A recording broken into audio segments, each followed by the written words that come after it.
오늘 봉독할 하나님의 말씀은 여호수아 14장 5절에서 15절에 있는 말씀입니다.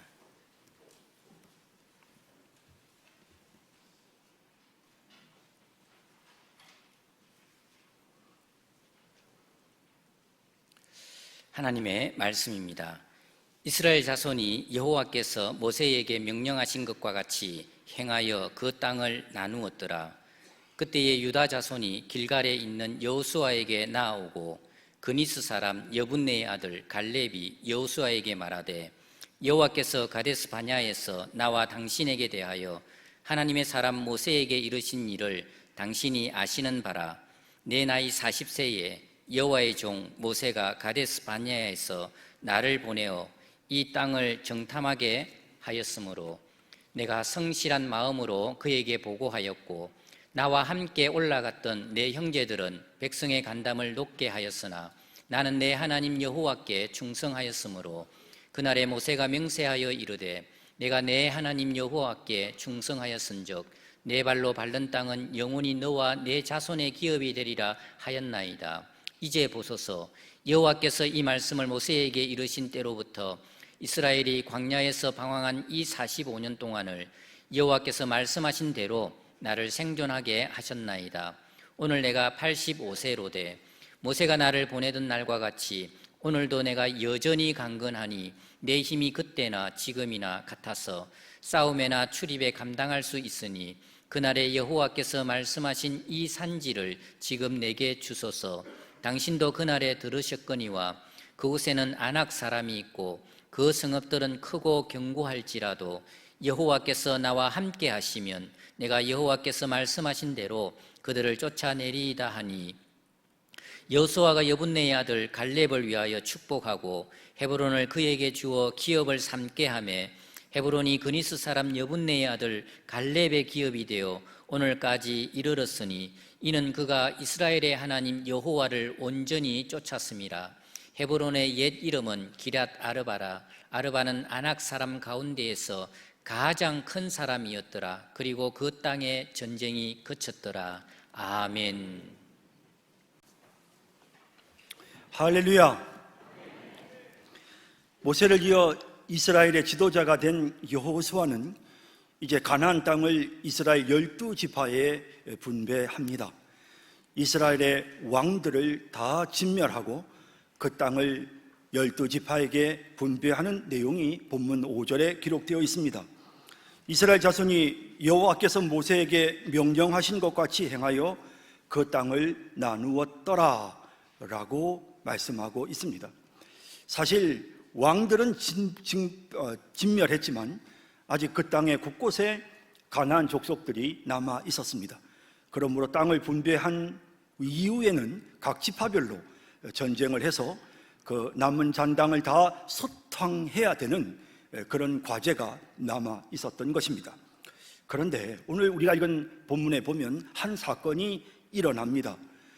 땅을 제비를 뽑아야 되는데 느닷없이 유다 지파의 대표인 갈렙이 여호수아에게 나와서 특정한 땅을 나에게, 우리 지파에게 할당해 달라고 요구를 하는 것입니다.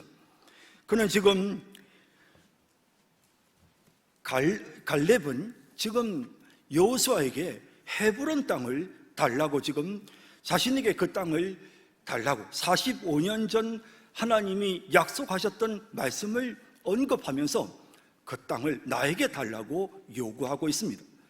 45년 전 모세는 이스라엘 백성들을 광야에서 가나안 땅으로 인도하기 위해서 이스라엘 12지파의 한 사람씩 대표자를 뽑아 정탐꾼으로 삼아 가나안 땅을 두루 살펴보고 오게 하였습니다.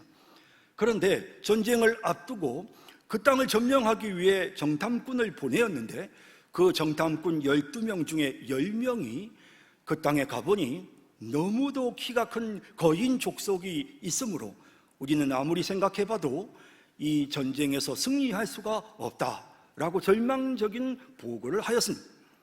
그 결과 백성들은 절망하고 좌절하게 되었는데요, 하지만 여호수아와 갈렙은 달랐습니다. 하나님께서 우리와 함께 하시면 그들은 단지 우리의 먹이에 불과하다 라고 외쳤던 것입니다. 그런 그 갈렙의 모습을 보시고 하나님은 민수기 14장 24절에 그러나 내 종 갈렙은 그들과 달라서 나를 온전히 따랐은즉 그가 갔던 땅에서 내가 그를 인도하여 드리리니 그의 자손이 그 땅을 차지하리라 라고 약속하셨던 것입니다. 그리하여 갈렙이 정탐했던 헤브론을 하나님께서 그에게 주시겠다 말씀하신 것이죠. 갈렙은 45년 전에 하나님께서 약속하신 그 말씀을 잊지 않고 기억하였습니다. 그리고는 지금 땅을 분배하는 이와 같은 상황에서 당당하게 여호수아에게 그 사실을 언급하는 것입니다.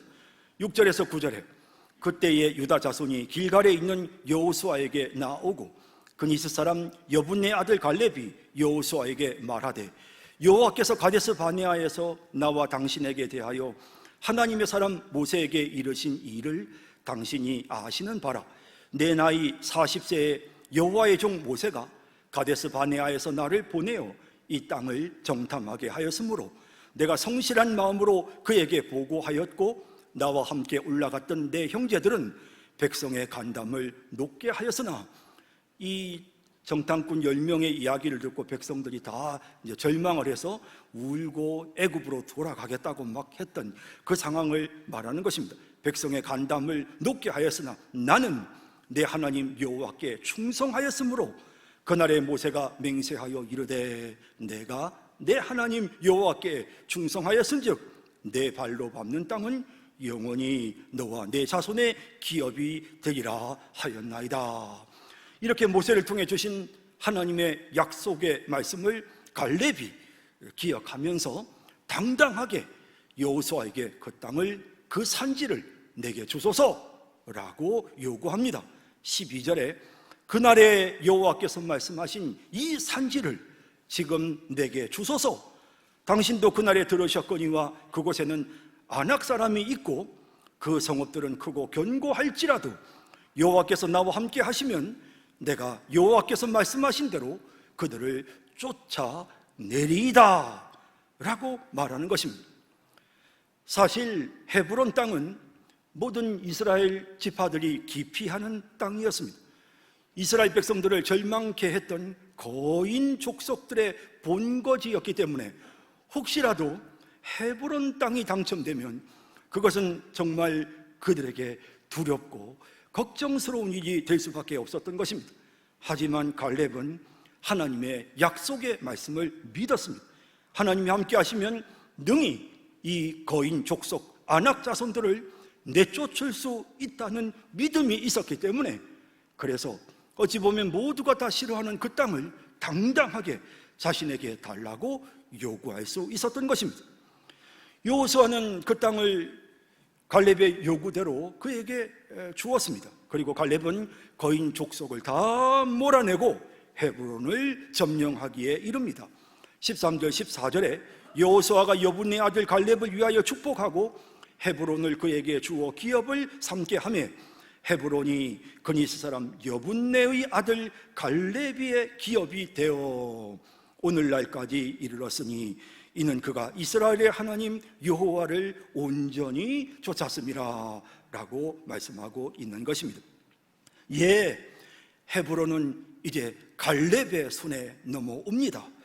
그리고 그저 명분만 이름만 넘어온 것이 아니라 실제로 전투를 통해서 그 모든 거인 족속들을 몰아내고 당당하게 그 헤브론 성읍의 주인이 될 수 있었던 것입니다.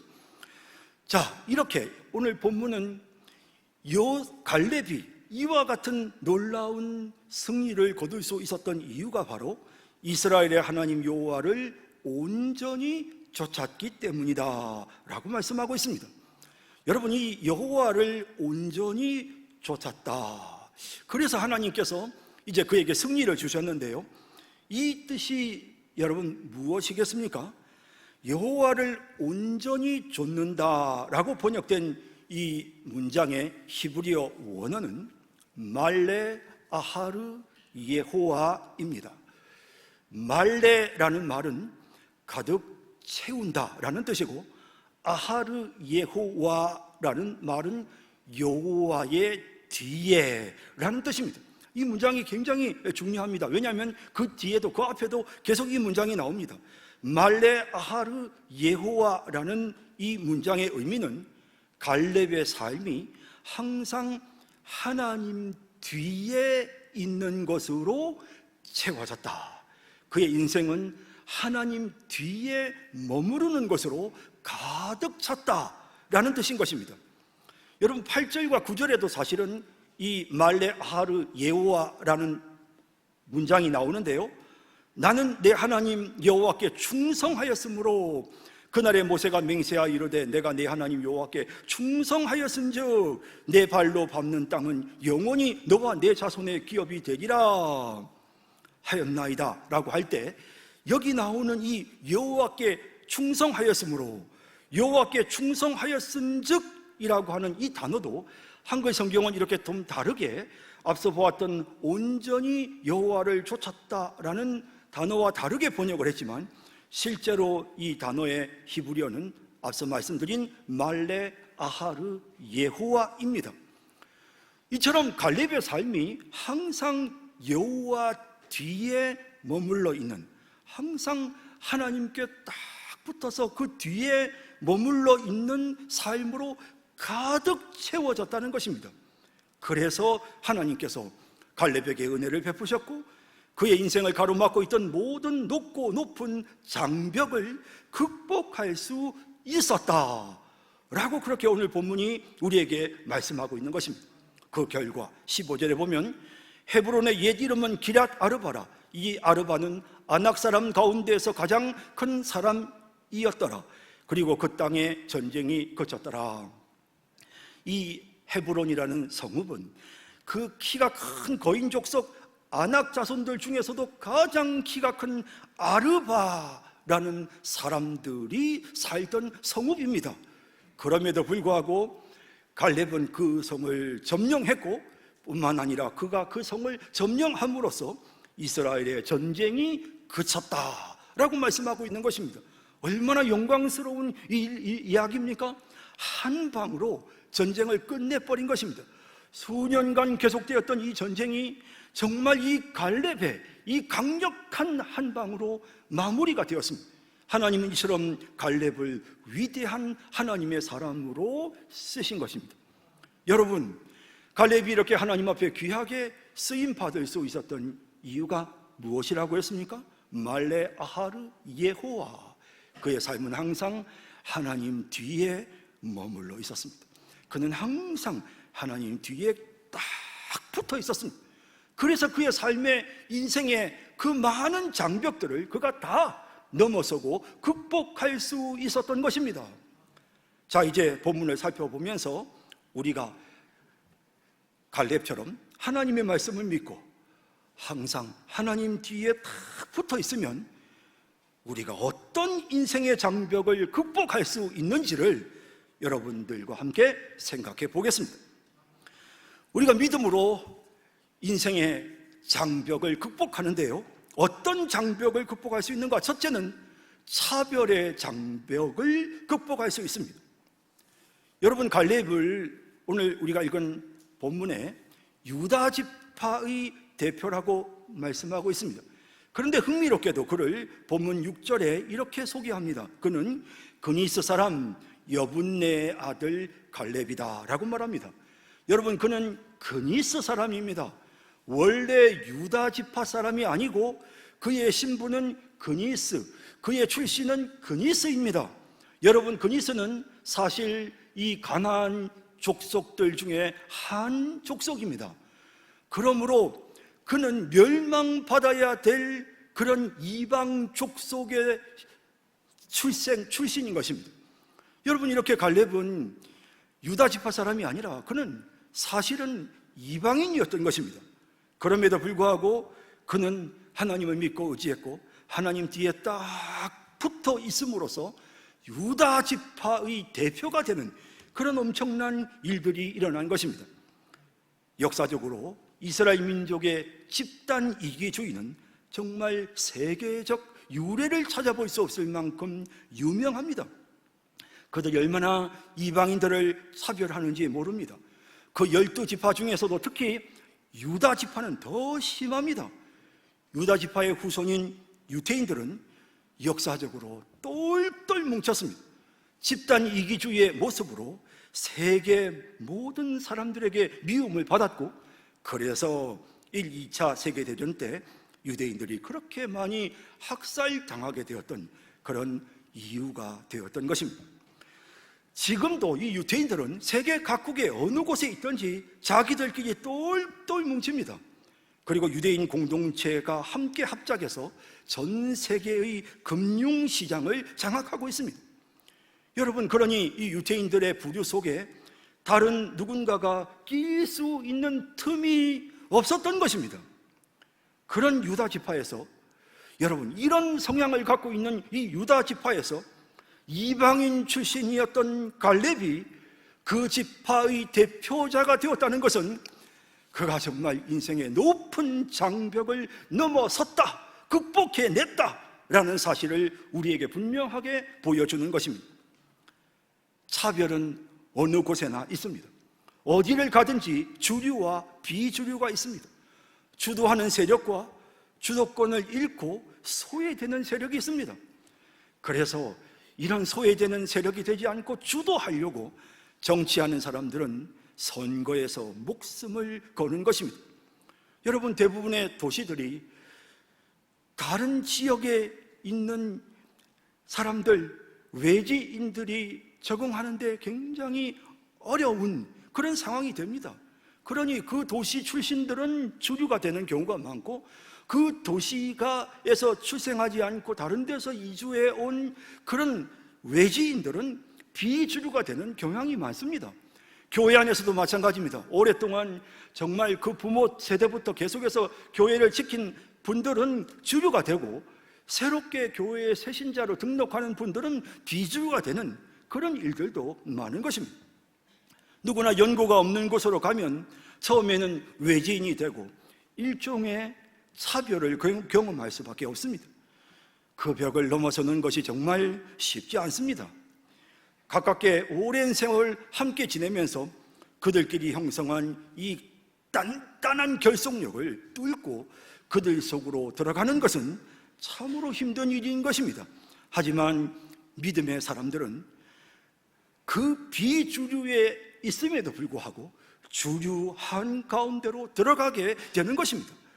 갈렙은 그 차별을 섭섭해하거나 낙심치 않았고, 하나님의 약속을 믿는 믿음으로 하나님 뒤에 딱 붙어 있었습니다.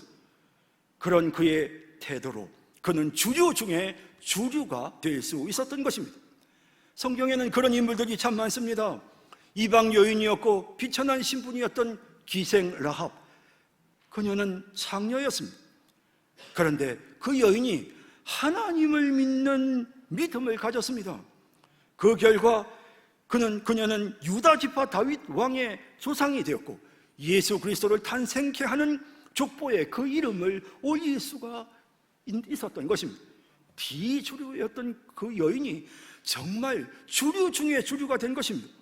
모압 여인 룻도 비천한 이방 과부였지만 자신의 시어머니 나오미의 믿음을 따라 그 어머니의 하나님을 자신의 하나님으로 믿고 의지했고, 그 결과 다윗의 증조모가 되고, 역시 라합처럼 예수님의 족보에 이름을 올릴 수가 있었던 것입니다. 여러분, 우리의 신분이나 출신은 하나도 중요하지 않습니다. 우리에게 중요한 것은 하나님을 믿는 믿음입니다. 하나님을 믿고 의지하면 어떤 벽도 우리는 허물어뜨릴 수 있습니다. 여러분, 우리 앞을 가로막고 있는 차별의 벽을 우리는 곳곳에서 경험합니다. 하지만 하나님께 붙어 있으면 그 벽이 무너집니다. 곁에 있었던 비주류였던 우리가 주류가 되는 그런 일들이 일어나는 것입니다. 여러분, 하나님을 믿는 믿음으로 갈렙처럼 하나님께 붙어 있어서 내 인생의 모든 차별의 장벽을 극복하는 우리 성도님들이 다 되시기를 진심으로 바랍니다. 우리가 믿음으로 극복해야 할 인생의 장벽 두 번째는 나이의 장벽을 극복할 수 있습니다.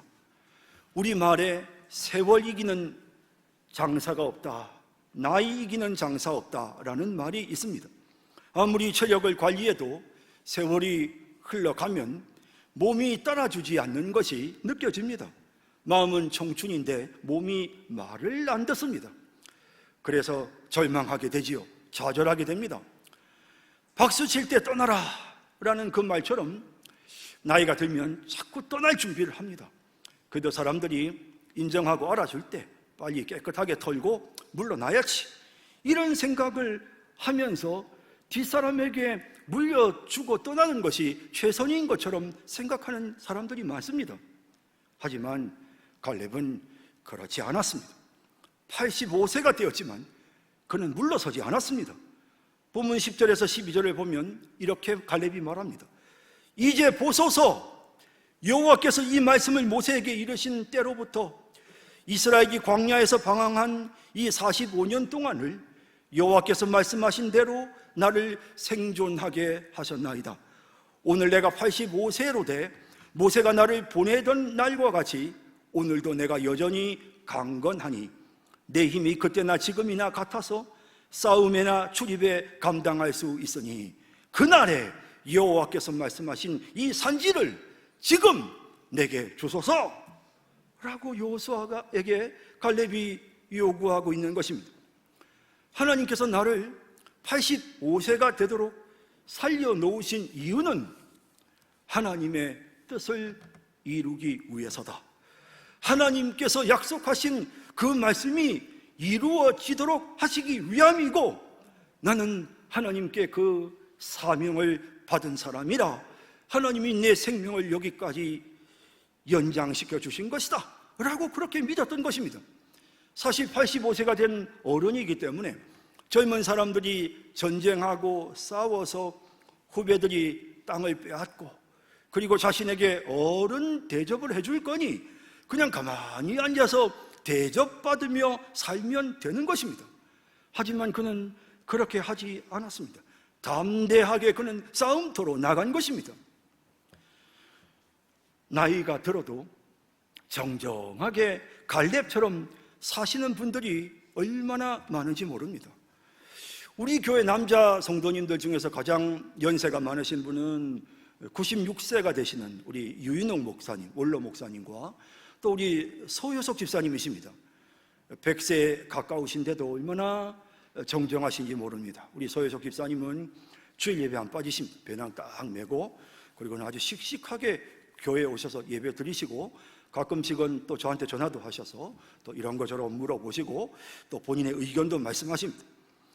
유인옥 목사님은 신년 첫 주에 교회 오셔가지고 원래 축도해 주시고 교인들에게 새해 인사하시려고 하셨는데 본인이 몸살이 나서 못 오셔서 혹시 교인들이 염려하실까봐 그래서 간단한 인사 말씀 영상을 교회에 보내주셨습니다. 잠시 후에 광고 시간에 잠깐 보겠는데 한 1분 짧은 영상인데 거기 보시면 목사님 정말 건강하십니다.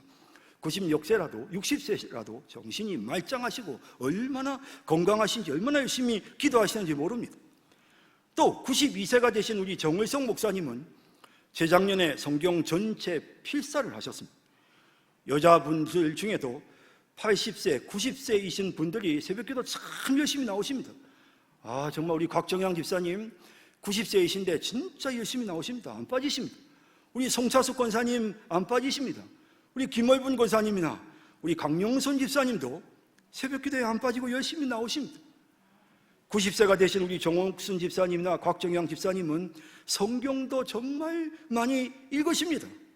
이런 분들을 뵈면 나이가 문제가 아닙니다. 제가 사실 고민을 많이 했습니다. 지금 제가 35년생까지 여러분들에게 말씀드렸는데요. 진짜 37년생, 38년생으로 넘어가면 말씀드릴 분들이 참 많습니다.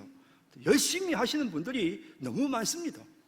그렇게 나이가 90이 넘으셔서도 이렇게 끝까지 최선을 다하시는 모습을 보면 큰 마음의 도전을 받는 것입니다. 과거에는 70세 이상만 살아도 장수했다고 했고 그때 돌아가시면 호상이라고 했습니다. 하지만 이제 대부분 90세 이상 살고 있습니다. 그렇다면 우리에게 남은 시간이 얼마나 많습니까? 그 인생의 소중한 시간을 죽을 날만 기다리며 어른 대접 받으면서 살 수는 없는 일이 아니겠습니까? 우리말에 뒷방 늙은이라는 말이 있습니다. 아무 실권도 없이 그야말로 죽을 날만 기다리는 사람을 일컫는 안타까운 말입니다. 여러분, 의욕을 잃으면요 40대, 50대도 벌써 뒷방 늙은이 되는 것입니다.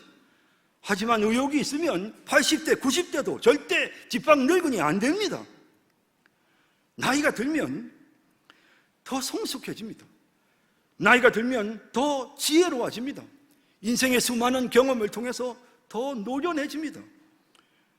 물론 나이 들면 괴팍해지고 고집스러워진다, 그런 분도 사실 있긴 있습니다. 하지만 솔직히 그런 분들은 젊어서도 괴팍했고 고집스러운 분이셨습니다. 단지 젊어서는 어른들 때문에 자기 성격을 보여주지 않아서 우리가 잘 몰랐을 뿐입니다.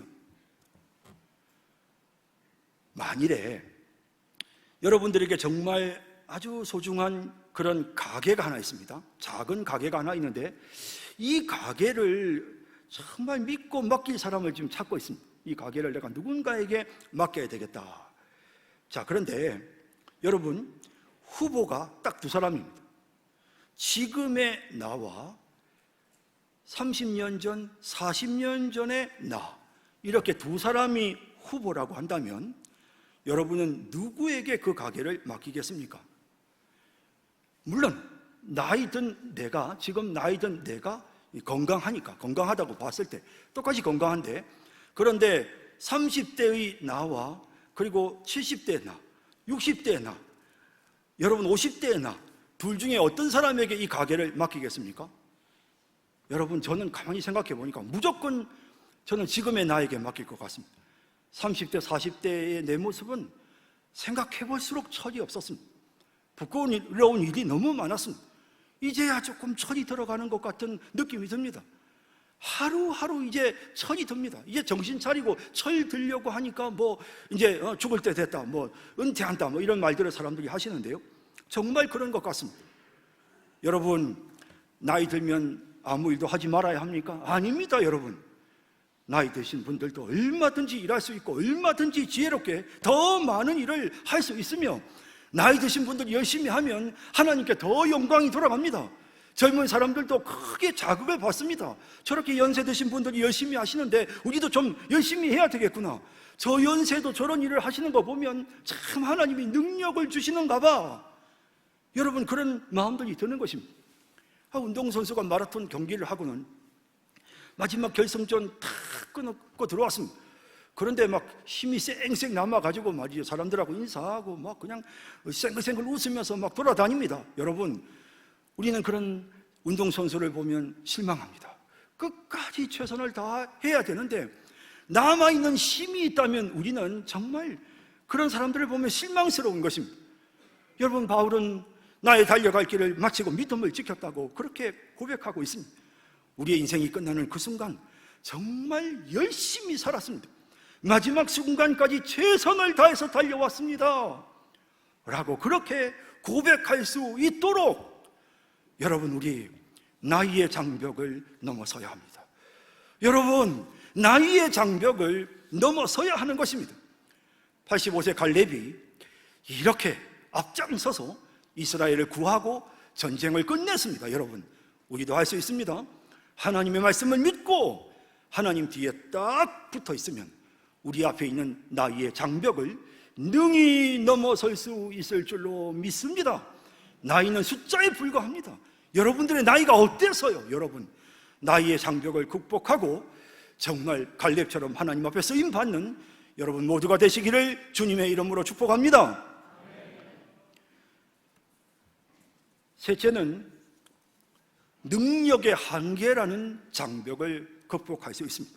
우리가 믿음을 가지면 능력의 한계라는 장벽을 뛰어넘을 수 있습니다. 이스라엘 12지파에서 뽑힌 정탐꾼들이 헤브론에 거주하는 아낙 자손들을 보고는 너무 많이 위축되고 두려움에 사로잡혔습니다.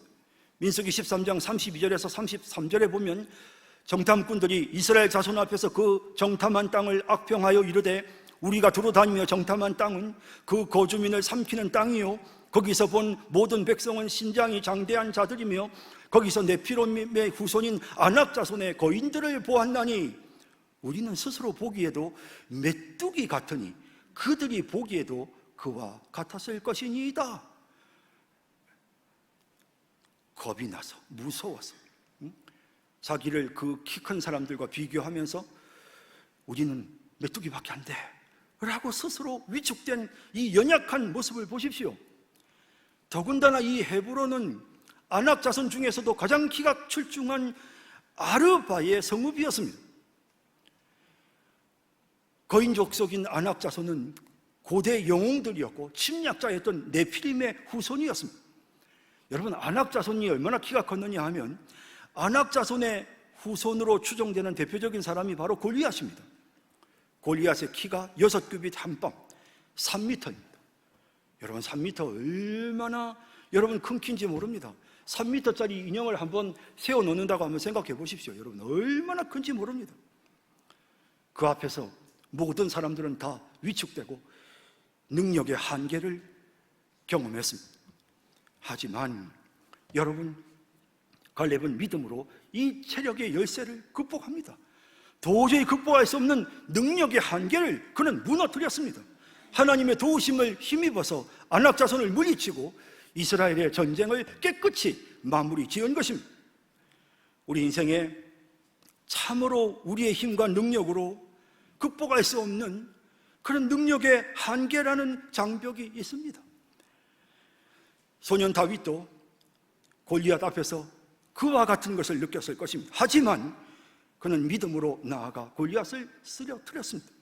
삼손도 나귀 턱뼈 하나를 가지고 1000명의 블레셋 군인들을 물리쳤습니다. 베드로는 물 위를 걸었고 이스라엘 백성들은 믿음으로 여리고성을 함락했으며 여호수아는 믿음으로 하늘의 해와 달을 멈추게 했습니다.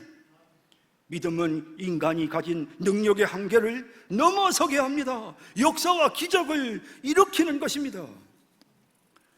갈렙에게 거인 아낙 자손이 장벽이었던 것처럼 우리에게도 때로는 경제적인 어려움이 넘지 못할 장벽으로 느껴질 때가 있습니다.